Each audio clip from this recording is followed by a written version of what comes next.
Hi guys, welcome back to my channel. So இன்னைக்கு நம்ம சேனல்ல குலோப் ஜாம் ரெசிபி தான் பார்க்க போறோம். சப்ஸ்கிரைப் பண்ணாம யாராவது பார்த்துட்டு இருக்கீங்கன்னா ப்ளீஸ் சப்ஸ்கிரைப் பண்ணிட்டு பாருங்க. ஸோ குலோப் ஜாம் வந்து நார்மலாக பண்ணுறது தான், ஆனால் இது கொஞ்சம் எம்மியாக எப்படி பண்ணுறதுன்றது தான் இந்த வீடியோவில் சொல்லியிருக்கேன். செக் பண்ணி பாருங்கள், நிறைய டிப்ஸ் அண்ட் ட்ரிக்ஸ் இருக்குது.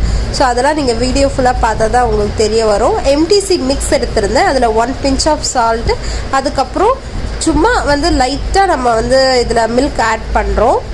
பச்சை பால் தான் ஆட் பண்ணணும், சுட வச்சு பால் ஆட் பண்ணக்கூடாது.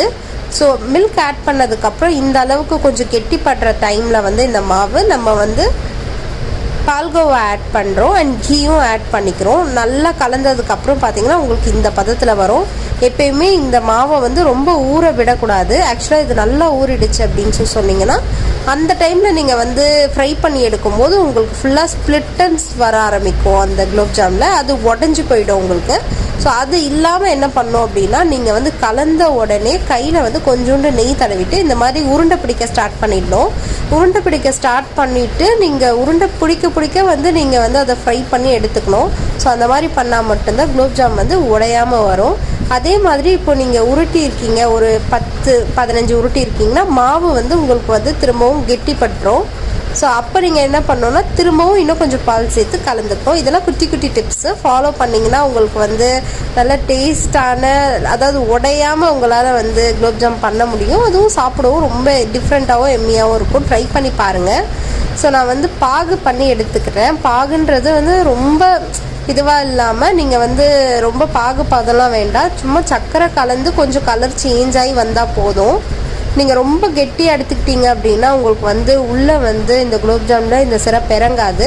அப்படி கொஞ்சம் கெட்டியாகிடுச்சு அப்படின்னாலும் நீங்கள் என்ன பண்ணலான்னா லெமன் ஜூஸ் கொஞ்சம் பிழிஞ்சு விட்டீங்க அப்படின்னா அது கொஞ்சம் நார்மல் ஆகிடும். அதுக்குன்னு ரொம்ப கெட்டியாக எடுத்துடாதீங்க. இப்போ நம்ம வந்து பாகு வந்து ரெடி பண்ணி முடிச்சாச்சு. 2 ஏலக்காய் போட்டு ரெடி பண்ணியிருந்தேன்.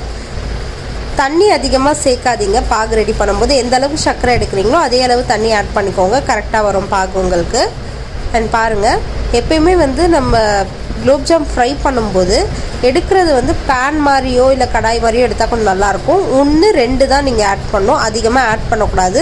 ஆட் பண்ணிங்க அப்படின்னா அது வந்து ஃபுல்லாக உடஞ்சி போயிடும்.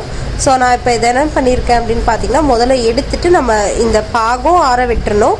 அதே மாதிரி குலோப் ஜாமும் நல்லா வந்து ஆறிடணும். ரெண்டுமே நல்லா ஆறினதுக்கப்புறம் தான் நீங்கள் இந்த ஜீராவில் வந்து ஆட் பண்ணணும். இந்த மாதிரி ஒன்று ஆட் பண்ணிக்கலாம்.